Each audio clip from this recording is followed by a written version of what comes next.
I had been run out of a long time campsite that we hunted and fished out of at Land Between the Lakes for a long time. That's really what got me into the subject. People love stories, but occasionally they'll ask how you got into the subject. That's really what it was. Like with most people, something happened to me. Uh, I got to researching via the computer and trying to read and learn more about stuff. And that's where I got hooked up with uh, the good group of people that I'm with now. These are longtime Bigfoot researchers and enthusiasts. And I really, like I probably said before, I was looking for a group that didn't have uh, many egos. I wanted to be with people that were nice to people and were open minded about things. And when I hit on this group, the Beast group, they that really was what I was looking for. I think the thing I liked about them the most at first was that they listened to my story. It was like I wanted to tell somebody, but uh, and some of you will relate to this. This is why I'm telling you all this. Um, there's somebody that wants to hear your story, whether you think that somebody's going to believe you or not. And it's kind of up to you to go find that person or those people to get you to tell your story to. But I'd hooked up with them, and unknowingly they had taken us to camp up in the Kentucky end of Land Between the Lakes. And I wasn't familiar with the northern end up into Kentucky. Uh, my hunting license I had, my fishing licenses, all were for the state of Tennessee. So I had really only been into Land Between the Lakes in the Tennessee area and the southern end of it. So it was nice to get to go up into that north end. And of course, they had us unknowingly camped out at a spot called the Field of 13 Howls. And I found that out later after we'd already had our camping weekend. And the Field of 13 Howls was called that because years before that, some of them had been out on a roadway there at night and had done some calls, and they got return vocals back, howls, screams, and ended up being 13 howls, that got closer and closer to them, as they were recording this. And but the thing that really sold me was when we were camping that night, the last night, and something walked right through the middle of camp, just footsteps, bipedal footsteps, walking right through the middle of camp, and went around the side of my tent, maybe 2 feet from my head where I was sleeping. When I found out that wasn't one of our group that was camping there together, we had a very small group of 1, 2, 3, 4, just 6 of us.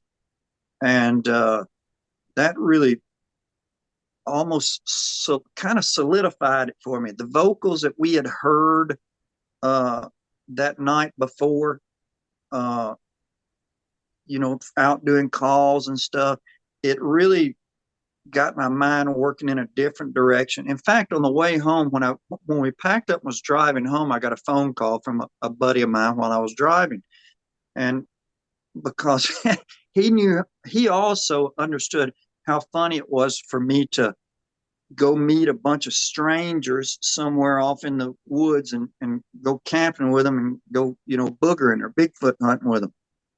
So he had called me and just said, well, how did it go? And I remember it was so hard for me to explain to him, but I said something along the lines of, man, it has to be true. I mean, the things that I heard and the vocals I heard and the things that we did just in that weekend, it really, was validating to have those things happen. And really, I tell people, the Bigfoot subject is funny because it's one of the few subjects where you can become well known or quote unquote famous from simply seeing one. I mean, there's people that I've never been to a convention or anything like that, but there's people that speak at conventions that really the only thing that's happened to them is they've had, maybe a roadside crossing or got a really good look at one or something like that. And I love hearing those stories too.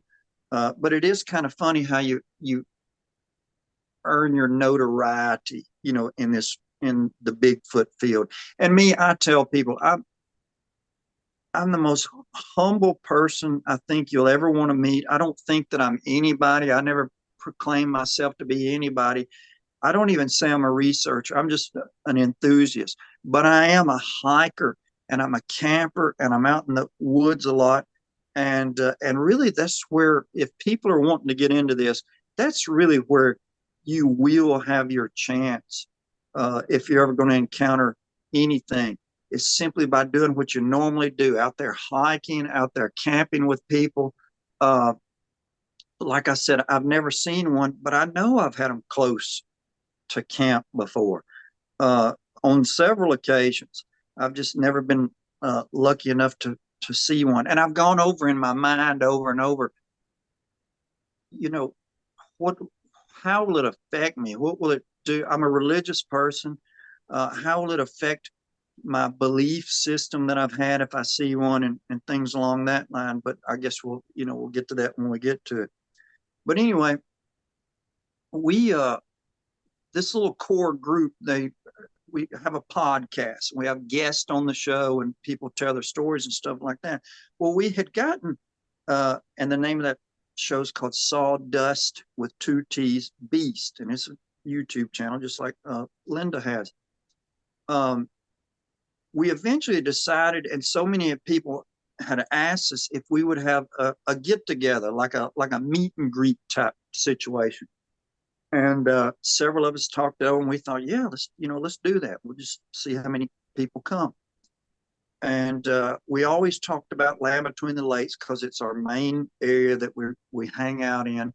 And so we had it at Land Between the Lakes. And this was in, if I look at a date here for a second, this is in October of 2020. And in fact, we had planned this meet and greet and meet and camp out on Halloween weekend. So if you can picture that, we went up there shortly after some type of a hurricane or a tropical storm down in the Gulf of Mexico. And so it had rained for several days. And by the time we got up there on this Halloween weekend, it had stopped raining by that time. But we had a regular campground where people could have different camping spots. And so we got down there and people started showing up, which was great. People we'd spoken to, via text or in our chat rooms, during our show and things along that line. And the reason I'm telling you this story, you'll find out in a minute. Several of us had gotten there early. I guess you could say the quote unquote administrators of the group, but we had gotten there early and we're setting our stuff up and just in a campground in the northern part of Land Between the Lakes, up in the Kentucky end. I always say that because the stories up in Kentucky differ somewhat from the stories that you get down in the Tennessee end. There's a lot of stories about dog men and the folklore up in the northern part that's just different from down in the southern part. But we were camped up in this campground, setting our things up, and I'll never forget this. I told you I'm kind of OCD. All my stuff is organized in totes and stuff, when I go camping. And I'm getting my tent set up in a camping spot. There's people arriving that I've never met in person. Maybe I knew their name, but I'd never seen them before. I don't know what people look like or who people are, or anything along that line. But I'm setting up my tent, and we're in a campground that's on a really pretty bay, and it gets a beautiful sunset. That's one reason we kind of picked it. And this is that time of year, like I was talking about in the May 24th episode. This is that time of year when they let the water way, way down at Land Between the Lakes. The Corps of Engineers lets the water level way down. So instead of being a bay, we really were looking out across a huge mud flat. And there's some trees that normally would be, the roots would be underwater, that are out there in the middle, cypress looking trees where you can see the roots. But we're looking at across a mud flat that's probably 150 to 200 yards across there. It had been really muddy because it had come, that hurricane or all that rain had come up from the Gulf, so it had been really muddy, but the weather was nice there. And I'll never forget, when I was setting my tent up, a person just walked up to me and they approached me because they knew me by name from being on the podcast. And they said, "Bama." And I said, "Yeah." They said, "We just found some tracks over there in the mud." And of course, I'm setting my tent up, and it wasn't that I was dispelling what they were saying, but I just thought the majority of tracks that you see people post or take pictures of or stuff like that, you really have to be there to see any definition or anything in tracks along that line. And they said, in a few minutes, we're going to go over there, man. Would you go over there with us? And I said, okay, but I'm really, I'm really trying to get my tent and all my stuff set up for this weekend. But eventually I came down and walked down the hill, and the whole time I could see people across there, kind of walking and milling around, looking at stuff. One of our original core members is a lady by the name of Shelly Reed. And Shelly had been across that mud flat with a guy named Patrick Noble, who's also a member of our group.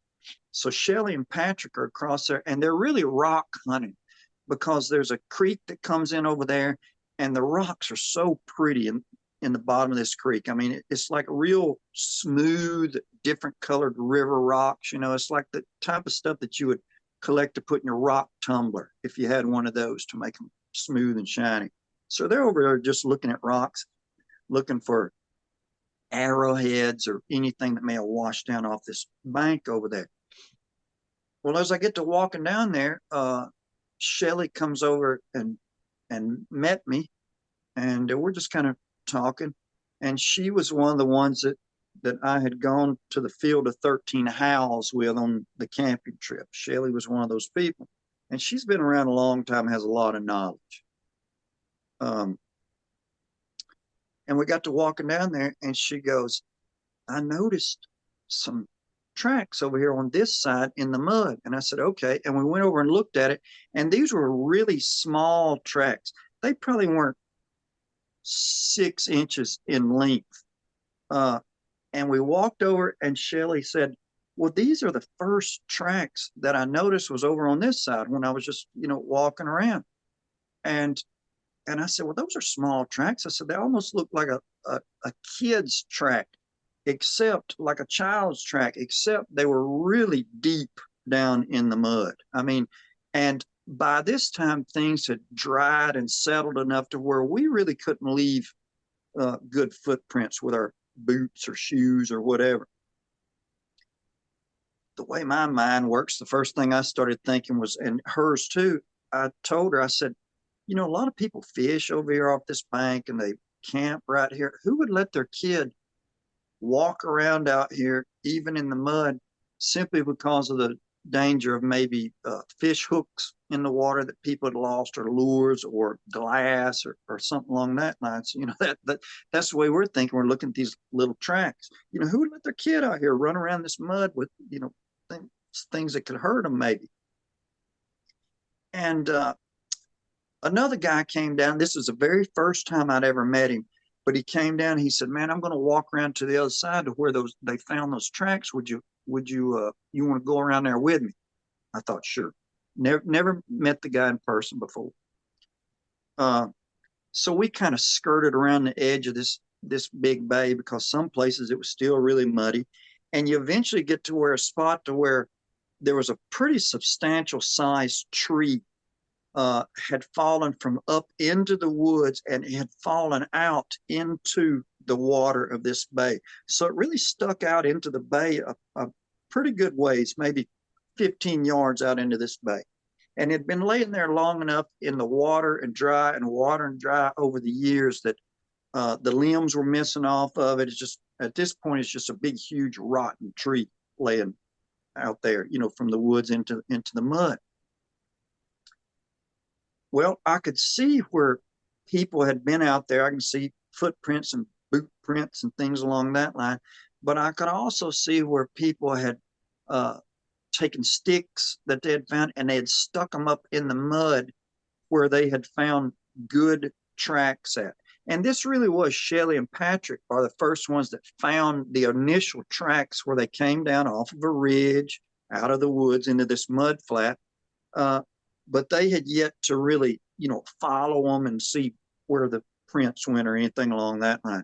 But other people at this point had come along and kind of put sticks and had marked tracks out there.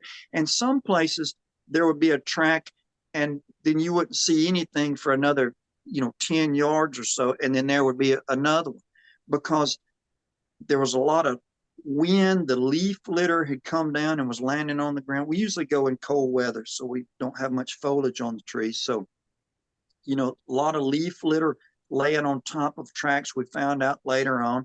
But it was interesting, and I still have this thing in my mind of, yeah, let's go see what these tracks look like. Let's see what these prints look like. Man, when I walked up on the first one, I couldn't, just like hearing the vocals the first time, I really couldn't believe what I was seeing when I looked at the first track. So much so, and I didn't say anything because I didn't know this guy that was with me.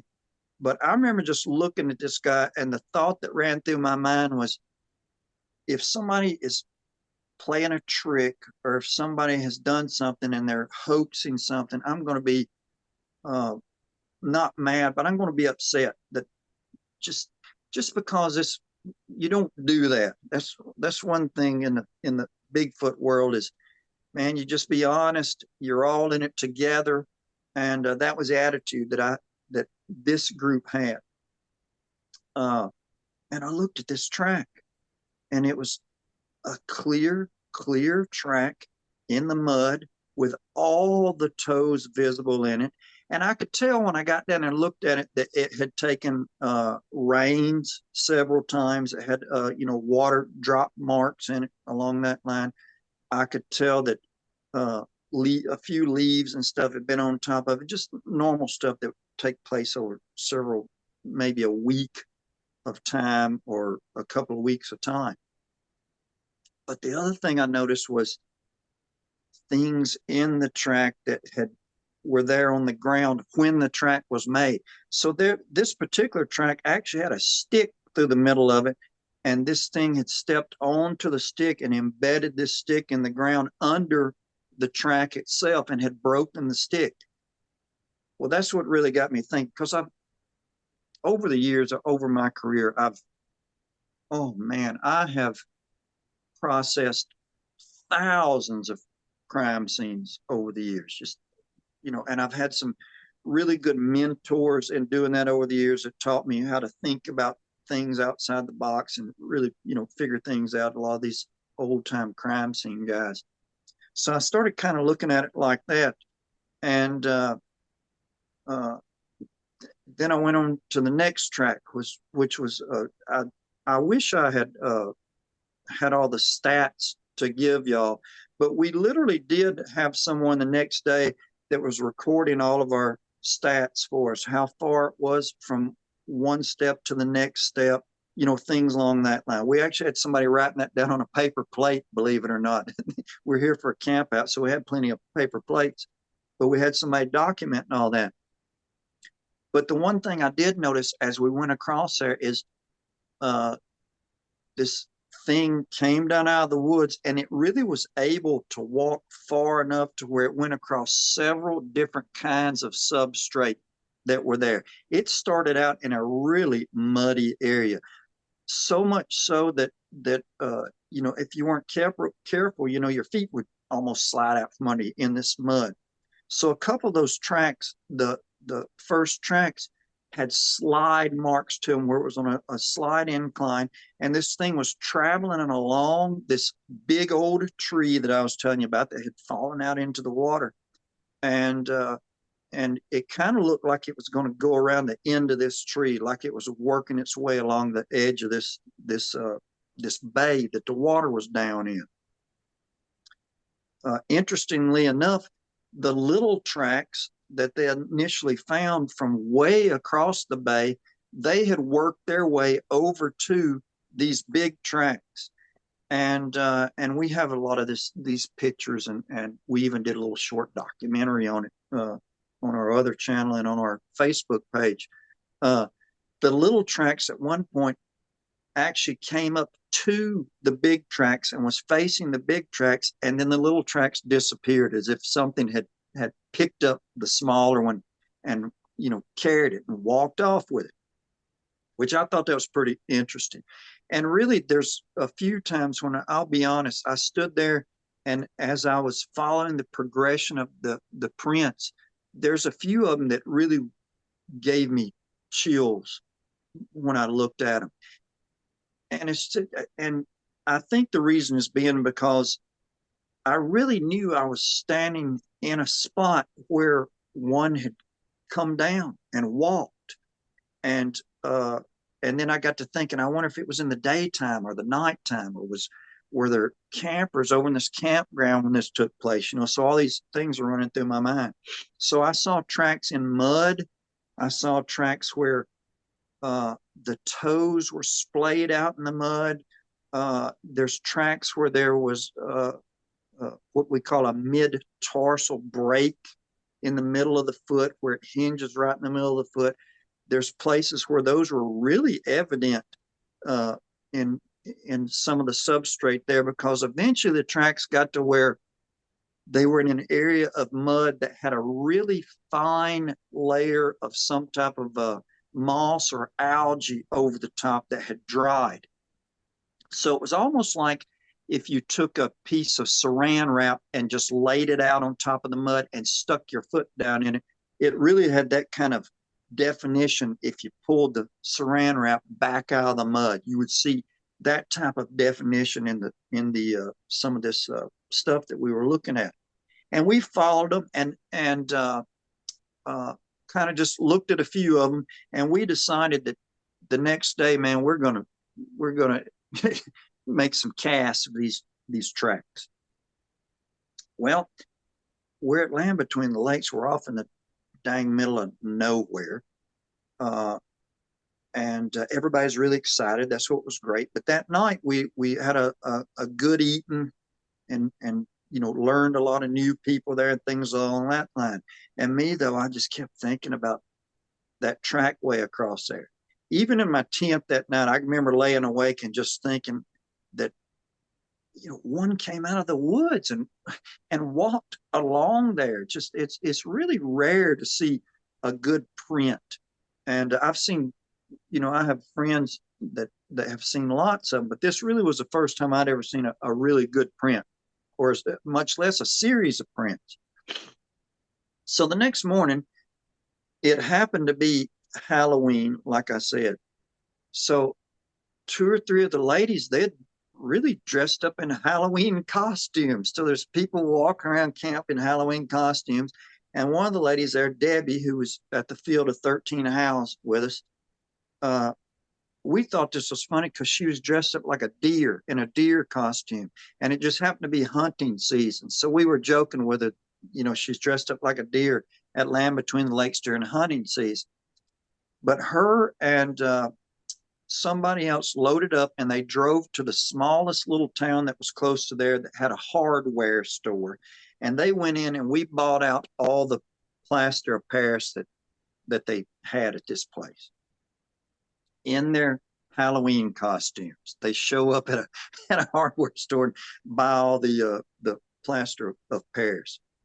And I've really researched lots of stuff since then, and I've learned to be a better person at processing tracks and using hydrocal and things along that line, and how to do tracks in different situations. But this is really the first time we've ever done this. So the next morning, kind of our one of the leaders of our group, one of the original guys in our group, he said, I would like to treat this kind of like a crime scene. Would you be willing to oversee this process of us, getting these tracks up and casting all these tracks and trying to document, all this stuff, because we really all knew that this was such a rarity, and we probably would never see anything like this again. And I haven't seen anything like this again. And it's funny, I joke with people, and you kind of have to laugh, because the next morning, uh, it was blowing a hard wind, and it was cold. It had gotten really cold on us. Um, but the wind was blowing really hard. And I mean, blowing hard enough to where, you'd be sitting at your campsite and leaves would just blow through your campsite there. And here we go tromping out onto this big, huge, gigantic mud flat and dirt flat and gravel flat. And the wind's just blowing leaves across there on us. And we're still just as happy as we can be out there, casting tracks. And it's funny because we had people there that listened to our show that showed up, and they were out there wearing shoes and attire and stuff that you would never, ever think about getting out there in the mud in, wearing your good leather, dressy type boots. And those people did not care at all. We thought that was great. I mean, those people got out there and they were ankle deep in mud with us helping cast tracks. And we were mixing up casting material. Some people were taking lots of photos. I had some people taking all of our stats, because we brought. I carry a tape measure in my vehicle that's 100 feet long now, that I can unreel simply from being at this particular trackway. So we're out there and we're pouring plaster and cast. We're slipping and sliding in the mud. And during all this time, with a lot of this wind and stuff going, it really has uncovered and blown the leaves off of lots of other tracks from this same individual walking along that side over there. And I will say this, the trackway itself probably went maybe 50 yards long. And then she started walking along the side of a hill where there was lots of gravel. So in those places, you could really just see the prints where they were at in gravel, and you could just tell that something had stepped there. If you went back out to where the mud was, you were really looking at good tracks with lots of inflection in the toes and, lots of things like that going on, which was really fascinating. But we're out there, man, we're just having a ball. We're like a bunch of kids out there, casting tracks and writing stuff down and things along that line. And we, simply because of the little small tracks there, we surmised or theorized that this maybe was a female that had come down out of the woods there. And some other people, as they went on around the corner of this bay, the tracks went on around the corner and kind of disappeared. They went around and found large piles of mussels that had been opened and put into a pile around the corner. And in this particular bay at LBL, they have some really big, mussels out there. And, we couldn't see where anything had dug up mussels, but there was this big pile of shells around there, that something had got into a bunch of mussels. But anyway, I wanted to touch on that about the trackway. And this is one of the tracks that came from that trackway. And on the back, it says this, third cast in set. There's only 2 more copies of this particular track. And those are held on to by Shelley Reed and Patrick Noble. Since they're the ones that discovered the trackway, we called it the Reed Noble Trackway. And that's October the 31st, 2020, in the Kentucky end of Land Between the Lakes. And it's really neat because there's so much stippling here because of it had taken a rain, and I could see where raindrops had dropped into it. But still, you could see on many of the tracks, and in this one also, a really good mid tarsal break, in the middle of this, and lots of little things where it had stepped on a rock and embedded the rock into the ground underneath one of its toes. I think that there's even there's an imprint of a leaf on here. And in one of the tracks, this was kind of neat. When we casted it, right in the middle of it was a raccoon's track that got casted in the middle of it also. But anyway, we surmised that this was probably a female simply by the size of it. And this is this is a 15-inch print, and but the thing is, it's about 8 inches wide from across here to across there. So I'm not sure what the weather had done to the tracks. They really seem to settle them in a little bit. I'm not sure if they made the tracks a little smaller. I'm not sure if they spread them out and made them a little bit bigger. But this is one of the better casts that we had from that trackway. And not only that, we just thought maybe sometime in the future we'd be able to. I took environmental DNA, eDNA. I took a lot of the dirt. After we would cast a track, we would take a lot of the dirt that was underneath it, and we just took all the dirt with it. We got some, water samples and things along that line from that little creek that ran in there. But that was pretty exciting, and we almost had to laugh, because what are the chances of going to a Bigfoot meet and greet at a campground and having, a big long trackway on the other side over there? So that was exciting. And a lot of people ask me, they go, well, do you go out and do stuff? When we have groups like that, a lot of times it's difficult just because you have a whole bunch of people with you and a whole bunch of vehicles. So we've gotten pretty good about splitting up into small groups, and we did that on this outing.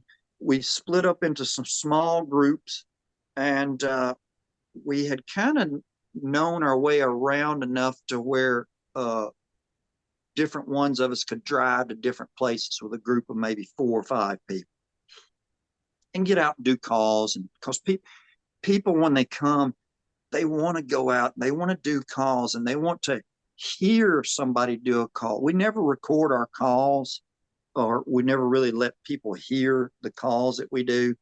And it's just I've had people tell me that they really entrust us with their calls that they make, because there's certain things you do in certain cadences that you use and things along that line. So I've always been really good about respecting people and not doing their calls or teaching their calls to somebody else. But anyway, we had really kind of split up into some groups and hung out late at night, we're with a campfire going, and quite a few people there. And some people wanted to go out and some people didn't want to go out. So the ones that wanted to go out, man, we were more than happy to load them up. And like I'd said in the earlier show that we did, we really wanted to go hit our 2 favorite spots that always had a high percentage of something happening or return vocals. And that was Firefly Landing is one of the spots, and the Field of 13 Howls was the other spot. And what's funny is sometimes you would have a group go hit one of those spots ahead of you, and then another group would come in there 2 hours later and they would hear something, whereas the first group didn't hear anything. But we had loaded up some people this night, and we're going around and we're just kind of hitting different spots. And if you're at Land Between the Lakes for any length of time, you're going to end up in a cemetery sooner or later. There's so many of those old homestead cemeteries that you're going to end up out on one of those dirt roads or cemetery service roads, and you're just going to end up in a graveyard somewhere. And I want to tell this story because it was funny. People a lot of people that was with us had never used a FLIR before. And this is a FLIR that's real common that we use. I bought this after the things that happened to me at my old campsite. And plus I hike and I'm in the mountains a lot. So I wanted something small. This is a TK Scout made by the brand FLIR. And this really is, a lot of our group has them. They're great to use. And my thing is, when I hear something in the woods at night, I want to be able to look and see what it is. That's really the reason I bought this. Whether it's a bear, whether it's a booger, whatever it is, I wanted to be able to see. So we had taken some people out. We took our FLIRs with us, and we stopped in a cemetery, and we did a call and waited around and didn't really hear anything. It's cold out there too. Cold. The wind had died down. It was so still. And when you do a call in that cold night air, it really carries. You get to hear your own call really carry, and how far it carries and how clear it is. And that's typical. We stopped at a couple of places, didn't hear anything. We have no idea where our other group is at. They're in different vehicle, gone somewhere else. We don't know where they're at. But what's funny, one thing I tell people about the FLIR is if you look through this at night, it really does mess with your night vision a lot. If you look through this night and take it away from your eye, you're essentially blind in that eye for a long time after that. And I can remember that night. It's the first time it ever happened to me. I had this TK Scout FLIR stuck up to my eye, and I was really watching one of our other group had walked off by himself to the lower end of a cemetery. And I was really trying to keep an eye on this person, and that was Mark. So I go walking across the cemetery with my FLIR stuck up to my eye, looking at Mark and just walking along where he is. And I ran right into a tree in the middle of this cemetery that you couldn't see through a FLIR because it was the same temperature as everything else. This is a thermal, it picks up body heat. And I can remember running literally face first right into the trunk of a tree in the middle of this cemetery looking through this FLIR. I thought that was funny. So don't do that. We went around, I want to tell you this, we went around and it was getting long, about 2 o'clock, 2:30 in the morning by this time. We stay out pretty late when we go. It's long about 2:30 in the morning at this point. And once again, we're just on some nondescript road at Land Between the Lakes, a dirt road. And I didn't pick this spot. A person that was with us picked this spot and just stopped to get out and do a call. And we had gotten out. And what's interesting is I asked him later on about this. I said, why did you pick this particular spot? I'm always wanting to know why people pick the spots they take us to if something happens. And he said, I don't know. He goes, I'm just driving down the road. And he goes, and I just had a feeling about it. And I'm not saying that that's anything special or paranormal or anything. He just said, I just had a feeling about stopping at this spot. So I just stopped. Well, when we got to this spot, it was really cold. And by this time at night, people are tired, sleepy, some sleeping. Maybe a couple of 2 or 3 people would just stay inside the vehicle since it was warm. And the rest of us would get out and stay in pretty close proximity to the vehicles. So not everyone had gotten out at this spot, but there's probably maybe 4 or 5 people with their, boots on the ground out there at this point. But we stopped and got out. Like I said, we always have recorders going. People have FLIRs going and things along that line. Well, one guy had gotten out with a recorder, and he had walked over to my vehicle, and Shelly Reed was sitting in the back seat of my truck. And it was late and it was cold, and she told me later on she just didn't want to get out because it was cold. She'd been out at every other spot. This spot, she wanted to just stay inside.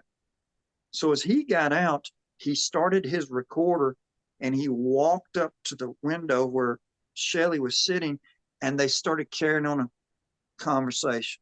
like he asked her, aren't you going to get out? And she was explaining how she was cold.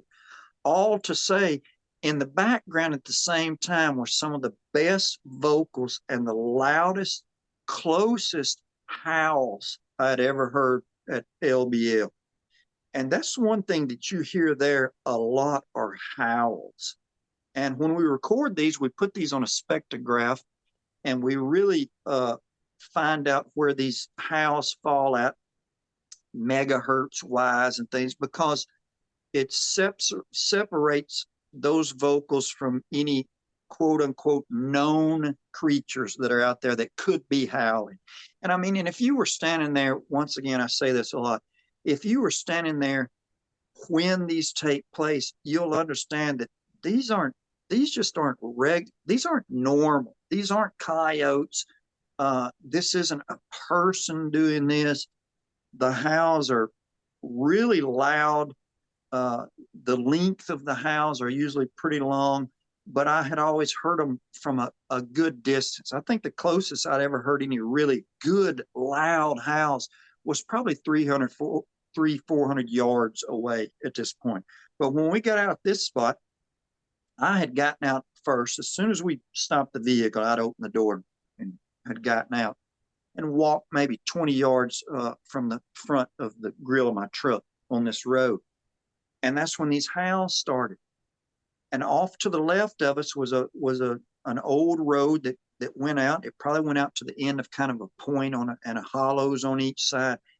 And these things were out at the end somewhere on this old roadway doing these howls, two of them.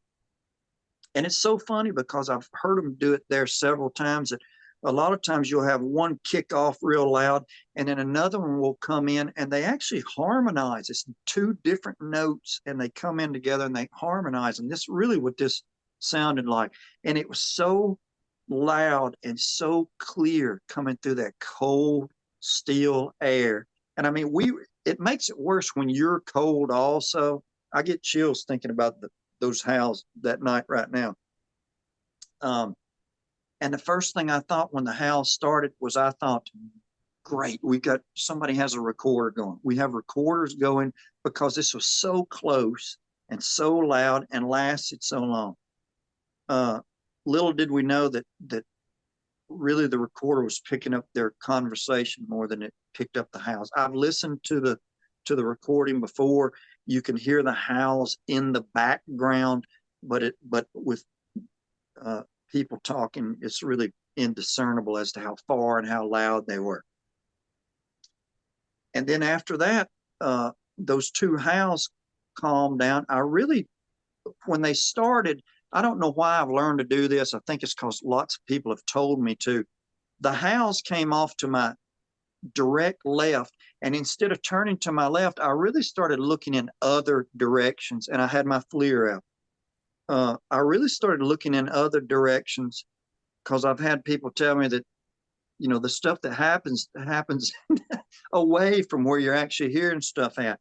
And I was looking down a long roadway, down this long dirt road, because I always have this thing of, I would love to see one cross a roadway in front of me, whether at night through the FLIR or in my vehicle, which incidentally, after spending time at Land Between the Lakes, I installed one of those dash cams in my vehicle, in the hopes that I could catch one crossing a roadway in front of me on one of those roads at night or in the daytime.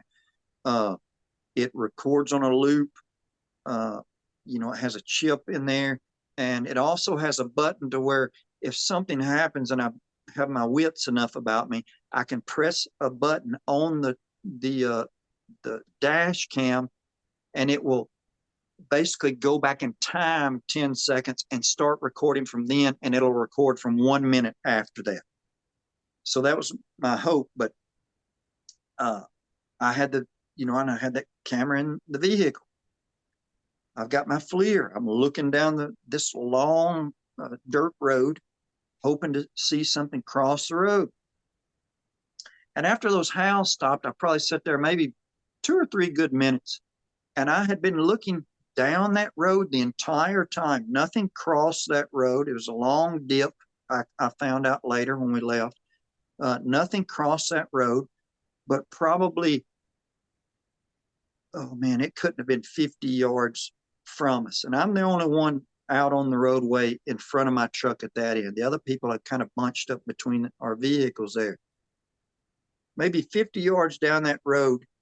And if I look at it in the daytime, which I did later on, I picture 50 yards down the road, maybe standing in the right ditch of that dirt road, was the clearest whoop I've ever heard. I have never heard one before. I've never heard one since. But it was the clearest whoop, and it actually had that hard P right at the end of it. And the thing that caught my attention is when it started off, it was so clear in that night air, in that cold night air. It was so clear, but the octave of the whoop was so high that I tried to replicate it later on. I couldn't do it. But it was so high that at first when I heard it, I thought, is that some bird that I'm just not familiar with? I quickly, flushed that out of my mind too, because in this subject, you're playing with logic a lot of the times. You're dealing with something you're not used to dealing with. And I heard that whoop go off and that hard P at the end of it. And once again, I'm looking with my FLIR. I don't see anything, but it's one of those deals where you just know that it's close enough that it can see you or see all of us out there on that roadway. So I knew it was that close. And of course, the other people that were with us, they couldn't help but hear it also. That's how close it was. So we've had lots of just countless times where we would hit 2 or 3, and we do go to new spots also. But a lot of times if we're at LBL, there's 2 or 3 spots that we religiously hit. And I mean, we always go hit those spots because it seems like every time you go to them, you get something. If you're out there doing vocals, you get some type of a return vocal or something along that line. Excuse me. Oddly enough, that night while we were, hitting 2 or 3 spots, the other group had gone to the field of 13 Howls, because so many people, we've talked about it so much. People wanted to go to that spot. So we really kind of, I wouldn't say we like drew names out of a hat or something, but we couldn't have a whole lot of a big group go over there and try to get results. So they had taken a small kind of select group of people over to the field of 13 Howls. And of course, when you get back, you're always asking each other, did you hear anything? Did you see anything? Because you never know. And somebody told me that they had gone over there, sat for a few minutes on that roadway at the field of 13 Howls, and they did a couple of calls. And they got return whoops back from there, which they had never gotten before. And of course, they had recorders going and got those on tape also. It's just what I try to tell people. There's lots of people that are new and get into the subject and things on that line. And I just tell people, I say this all the time. I'm a hiker and I'm a hunter, and I go to the Smoky Mountains a lot, and I hike and I camp and I hunt. And while I'm out there, it's when I'm looking and doing things like that. I don't ever go camping by myself or with one other person. I never do calls from camp. Anytime I've ever done a call, I'm with a group of people that understand and know what they're doing, and things along that line. I always feel the need to tell people that I have friends that are big time into boogering. They go way, way off trail. They camp out in hammocks. They camp out even way more primitive than that. They build their own little places and sleep under them and things along that line.